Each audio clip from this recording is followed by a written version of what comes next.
क्या इंसान गोरा हो सकता है? सांवला रंग थोड़ा और गोरा संभव है आज के मॉडर्न इस एरा में? देखिए, ऊपर वाले ने जो बनाया है उसमें छेड़छाड़ नहीं करनी चाहिए। हम इसके लिए बिल्कुल, जहाँ तक स्किन कलर की बात आती है पर्टिकुलरली, इससे बहुत कुछ फ़ायदे और नुकसान हो सकते हैं। बट फिर भी स्टिल हम कहेंगे कुछ दवाएं हैं काइंड ऑफ, कुछ जो चल रही हैं मार्केट में, नाम नहीं लेना चाहूँगा बिकॉज अननेसेसरी उसका एडवर्टाइजमेंट हो जाता है। हम जैसे दिल्ली वाले सेंटर पे जिस पे हम लोग ये इंजेक्शंस के फॉर्म में या मेज़ोथेरेपी के फॉर्म में हम लोग इस्तेमाल करते हैं, लेकिन इस्तेमाल करने से पहले हमारे पास बहुत बढ़िया ऑपरेशन थिएटर है, इमरजेंसी रूम है। जब हमारे पास इंजेक्शन चल रही होती है, हम या कोई भी दूसरे डर्मेटोलॉजिस्ट वहाँ बैठ के मॉनिटर कर रहा होता है, क्योंकि कुछ ऐसे साइड इफ़ेक्ट्स हैं जो कि निहायत ख़तरनाक है और डेथ भी होती है उसके। हाँ बिल्कुल, मतलब गोरा होने के चक्कर में जान भी जा सकती है बिल्कुल। लेकिन अगर क्वालिफाइड डॉक्टर हैं, अगर उनके इसमें है, तो दवाओं से आप गोरा से काला, काला से गोरा नहीं हो सकता है, लेकिन सुधार की गुंजाइश ज़रूर है। जहाँ पे बच्चियाँ आती है, ख़ास करके मैं देखता हूँ जो शादी में दिक्कत हो रही है, अपने यहाँ सबको बहुत सुंदर दुल्हन चाहिए भाई, माफ़ करेंगे, उसमें ज़रूर हम लोग कोशिश करते हैं कि सेफ रहते हुए, बिना उसके हेल्थ को नुकसान पहुँचाए हुए थोड़ा सा सुधार किया जाए, ताकि, और जो भी सुधार होता है हम हाईलाइट करेंगे वो शॉर्ट टर्म के लिए होता है, 2 साल 4 साल। ये नहीं कि एक बार जो स्किन में बदलाव आया, जैसे कि हीरोइन लोग वगैरह जो है करती हैं, उसके लिए फिर उस तरह की दवाएं हमेशा चलानी पड़ती है, वो एक उनके लाइफ का पार्ट हो जाता है। तो जो लोग पैसा देते हैं, अफोर्ड कर सकते हैं, वो लोग लेते हैं अपना वैक्सीन टेस्टन बदलाव होता है। हाँ, वो रेगुलर चलता रहता है। जो निशान हो गया है चेहरे पर, उसमें काफी गड्ढा हो गया है जी, उसको भरा जा सकता है। जी, भरा जा सकता है MNRF मशीन के ज़रिए, माइक्रो नीडलिंग के ज़रिए, सर्जरी के ज़रिए, फैट ग्राफ्टिंग करते हैं, दूसरे जगह से फैट लेके वहाँ डालते हैं। फिर ये सारी डिटेल्स हैं, डिपेंड करता है केस बाय केस किस में कितना हम लोग कर सकते हैं। गुप्त रोग की जहाँ तक बात है, अपने यहाँ समाज में जिस कारण से भी हो, आज के डेट में गुप्त रोग के केसेस बहुत ज़्यादा हैं। शायद एक्स्ट्रा मैरिटल अफेयर्स है या काफ़ी अर्ली एज में सेक्सुअल लाइफ स्टार्ट हो जा रहा है। मैं सरप्राइज़ हूँ, सिवान में सिफिलिस का केस अभी तक 2-2.5 साल में मैं काउंट नहीं कर सकता हूँ कितना केसेस देखा हूँ, पॉजिटिव केसेस। HIV की केसेस पॉजिटिव, सिवान की बात कर रहा हूँ, गोनोरिया के केसेस देखा हूँ मैं। और बहुत अनफॉर्चुनेट है कि ख़ास करके यंग लड़के जो टीनेजर में हैं, 20-22 एज, लड़के या फिर लड़के खास करके जो कि प्रोटेक्शन जो लेना चाहिए वो नहीं ले पाते हैं, जिस कारण से भी या तो नॉलेज नहीं है या टाइम नहीं है या पैसा नहीं है या व्हाटएवर, इससे सेक्सुअल डिजीज़ बहुत ज़्यादा बढ़े हैं। क्या सजेस्ट करना चाहेंगे?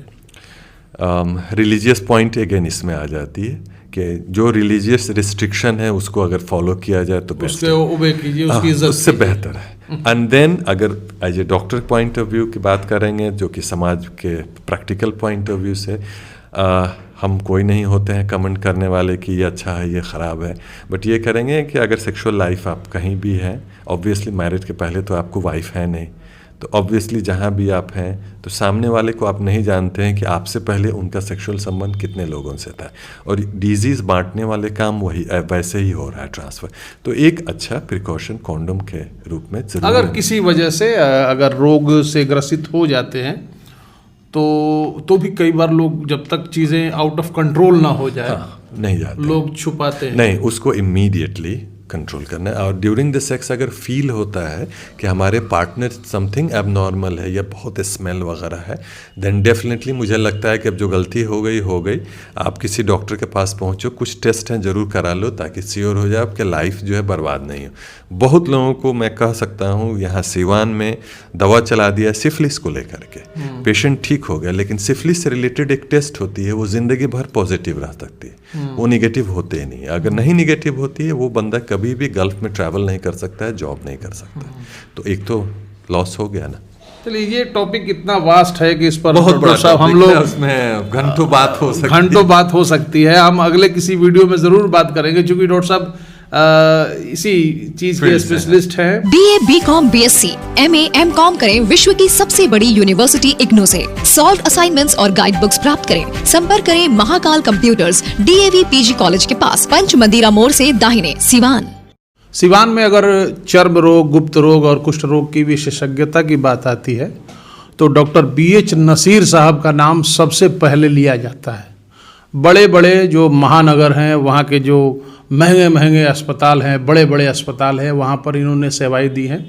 पटना के NMCH में ये असिस्टेंट प्रोफेसर के पद पर अभी हैं, वहाँ पढ़ाते हैं और MD हैं इन चर्म रोग, गुप्त रोग और कुष्ठ रोग में। इतना ही काफ़ी होगा। अगर आप बालों की समस्या से, अगर आपके चेहरे पर झाई हैं, झुर्रियाँ हैं, या आप अपनी उम्र से ज़्यादा दिखते हैं, चेहरा लटक गया है, कोई भी इस तरह की प्रॉब्लम है, और भी हम डॉक्टर साहब से बात करेंगे, डिटेल लेंगे, तो आप इनके पास आ सकते हैं। बहुत गुणी आदमी है। सिवान में 2 दिन छोड़ करके, सैटरडे और फ्राइडे और सैटरडे छोड़ करके 5 दिन ये बैठते हैं। बाकी डिटेल में लास्ट में इस वीडियो को देखिएगा तो हम नंबर बता ही देंगे। डॉक्टर साहब बहुत बहुत शुक्रिया, खैर मकदम है आपका समय सिवान में। बहुत बहुत शुक्रिया, बहुत बहुत शुक्रिया आपका। हमने आपके बारे में बताया कि आप चर्म रोग, गुप्त रोग और कुष्ठ रोग में MD हैं। बिल्कुल बिल्कुल। तो थोड़ा सा आप अपने बारे में बताइए। हाँ बिल्कुल, मैं डॉक्टर BH नासिर हुआ, MBBS MD किया है डर्मेटोलॉजी में। बेसिकली क्या है, ब्रांच हमारा है डर्मेटोलॉजी, वेनेरोलॉजी और लेप्रोसी, 3 मिला के ब्रांच है, जो कि फर्दर जो है एक्सपैंड हुआ वो एस्थेटिक्स मेडिसिन में हुआ, जैसे फेस को लेकर के कैसे क्या किया जाए, एंड देन डर्मेटो सर्जरी होता है, बहुत सारे स्किन की सर्जरीज वगैरह। तो इन टोटल ये 5 सारी चीज़ें हम लोग कवर करते हैं, है ना। और पढ़ाई के साथ साथ है, MD करने के बाद में दिल्ली में जो है ग्रेटर कैलाश में डर्मा प्यूरिटीज है, इंडिया का आउट से कि टॉप 10 डर्मेटोलॉजी सेंटर है, जिसका ब्रांच दिल्ली में है, Mumbai, Bangalore, Lucknow and other centres पे है। तो मैं वहाँ पे काम करता था, एंड अभी भी मैं काम करता हूँ। मैं वहाँ का चीफ कंसल्टेंट डर्मेटोलॉजिस्ट हूँ। ख्वाहिश थी मेरे वालिद साहब की सिवान आने की, मेरे ख्वाहिश थी, मैं आता कि सिवान वो चाहते थे। तो फिर मैं सिवान मूव किया और यहाँ से 2 साल लगभग हो गए सिवान में मुझे काम करते हुए। इनिशियल डेज थोड़ा मुश्किल लग रहा था कि पता नहीं, क्योंकि दिल्ली और सिवान के मार्केट में बहुत फ़र्क है, मेंटालिटी में फ़र्क है, लोगों का टेस्ट में फ़र्क है, लेकिन अल्हम्दुलिल्लाह अब बहुत हम हैप्पी हैं कि धीरे धीरे करके चीज़ें मेरी उम्मीद से ज़्यादा बेहतर हो गई और अब काफ़ी दिल लगता है सिवान में काम करते। डॉक्टर साहब, ये जो आप जिस चीज़ के डॉक्टर हैं, स्किन की अगर बात करें, बालों की बात करें, तो ये बड़ा महंगा इसका इलाज होता है। अगर कोई बाल ट्रांसप्लांट करवाना चाहे या फेस लिफ्ट वगैरह, मीन्स थोड़े उम्र से ज़्यादा दिख रहे हैं तो थोड़ा झुर्रियाँ और ये तमाम जो उम्र जो झलकती है चेहरे पर, उसको छुपाने के का जो एक तरकीब है वो बड़ा महंगा होता है। हाँ, हम एकदम एग्री हैं। इसीलिए मेरा कोर प्रैक्टिस जो है, कोर जिसको बेसिक बोलते हैं, पहला मेरा जो चॉइस है वो है स्किन की बीमारियों को ठीक किया जाए। जैसे कोई बहुत खुजली से आ रहा है, उसको मदद कैसे किया जाए, सोरियासिस से कैसे उसको मदद किया जाए, एलर्जी है, आपको अलग अलग तरह का नाखून का प्रॉब्लम्स आता है, उसको कैसे, बालों का झड़ना, कैसे इसको ठीक किया जाए, उसमें सबसे ज़्यादा हमको इंटरेस्ट रहता है। ऑब्वियसली वहाँ पे महंगी एक चीज़ हो जाती है दवाइयाँ। दवाओं में ख़ास करके क्या मसला होता है, मैं अभी तक तो यही कोशिश रहती है कि सिर्फ कुछ सेलेक्टेड कंपनीज जिसका हमको पता है कि दवाएं मार्केट में काम करेंगी, पेशेंट को काम करेगी, मैं वही लिखता हूं। मैं लोकल दवा आज तक 2.5 साल के प्रैक्टिस में मेरे काउंटर पे नहीं मिलेगा आपको, और ना ही मैं किसी प्रिस्क्रिप्शन पे। यस 10 रुपये महंगा मिलेगा, लेकिन मुझे पता है कि रिजल्ट मिलेगा तो आप भी खुश हो जाएंगे। झुर्री ठीक हो जाती है चेहरे की। अब आती है एस्थेटिक का पार्ट, जिसमें झुर्री हो गया, चेहरे पे झाई हो गया, या चेहरा लटक रहा है, स्क्वायरिंग हो गया, कैसे इसको उठाया जाए, ये महंगा इलाज है, ये कहीं सस्ता नहीं है। मतलब महंगा ही सही ठीक हो बिल्कुल होता है, बिल्कुल होता है। सिवान में हो जाएगा, हो जाएगा। अब है ये बहुत डिटेल पेशेंट्स के बाद जाते हैं, जैसे बोटॉक्स का इंजेक्शन हम लोग देते हैं। बोटॉक्स फॉर एग्जाम्पल था, बोटॉक्स 6 महीना से 9 महीना तक ही काम करता है, तो आप अगर ले रहे हैं तो लॉन्गर लेना पड़ेगा। फिलर्स जो देते हैं, फेस को कैसे उठाया जाए, किस शेप में दिया जाए, फिलर्स का भी है कि टाइम टू टाइम उसका होता है कि रिपीट करना होता है। स्किन बूस्टर्स होते हैं, वो 12 महीने से लेकर 18 महीना काम करता है। ये सारी डिटेल हो। अच्छा, चेहरे पर जो कटने का, जलने का, Yes.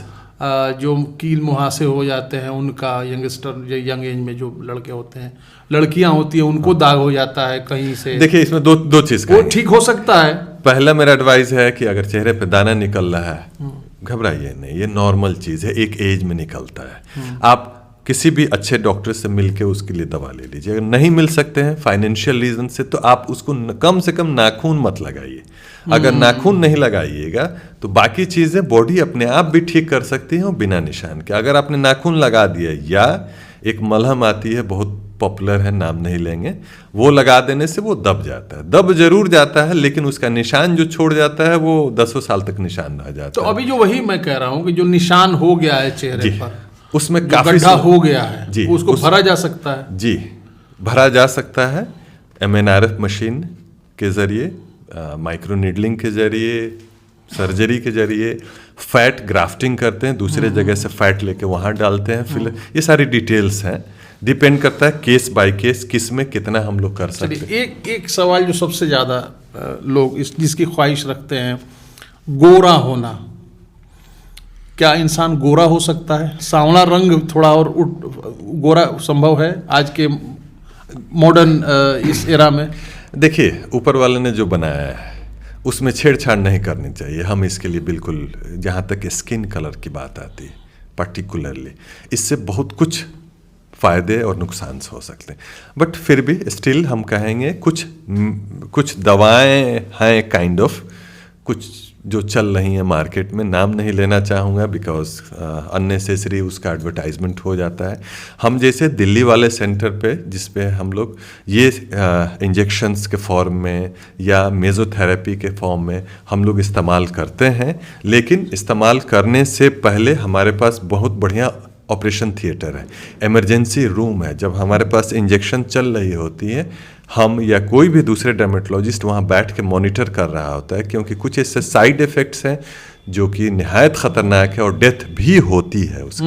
हाँ बिल्कुल, मतलब गोरा होने के चक्कर में जान भी जा सकती है बिल्कुल। लेकिन अगर क्वालिफाइड डॉक्टर हैं, अगर उनके इसमें है, तो दवाओं से आप गोरा से काला, काला से गोरा नहीं हो सकता है, लेकिन सुधार की गुंजाइश ज़रूर है। जहाँ पे बच्चियाँ आती है, ख़ास करके मैं देखता हूँ जो शादी में दिक्कत हो रही है, अपने यहाँ सबको बहुत सुंदर दुल्हन चाहिए भाई, माफ़ करेंगे, उसमें ज़रूर हम लोग कोशिश करते हैं कि सेफ रहते हुए, बिना उसके हेल्थ को नुकसान पहुँचाए हुए थोड़ा सा सुधार किया जाए, ताकि, और जो भी सुधार होता है हम हाईलाइट करेंगे वो शॉर्ट टर्म के लिए होता है, 2 साल 4 साल। ये नहीं कि एक बार जो स्किन में बदलाव आया, जैसे कि हीरोइन लोग वगैरह जो है करती हैं, उसके लिए फिर उस तरह की दवाएं हमेशा चलानी पड़ती, वो एक उनके लाइफ का पार्ट हो जाता है। तो जो लोग पैसा देते हैं, अफोर्ड कर सकते हैं, वो लोग लेते हैं, अपना वैक्सीन टेस्टन बदलाव होता है। हाँ, वो रेगुलर चलता रहता है।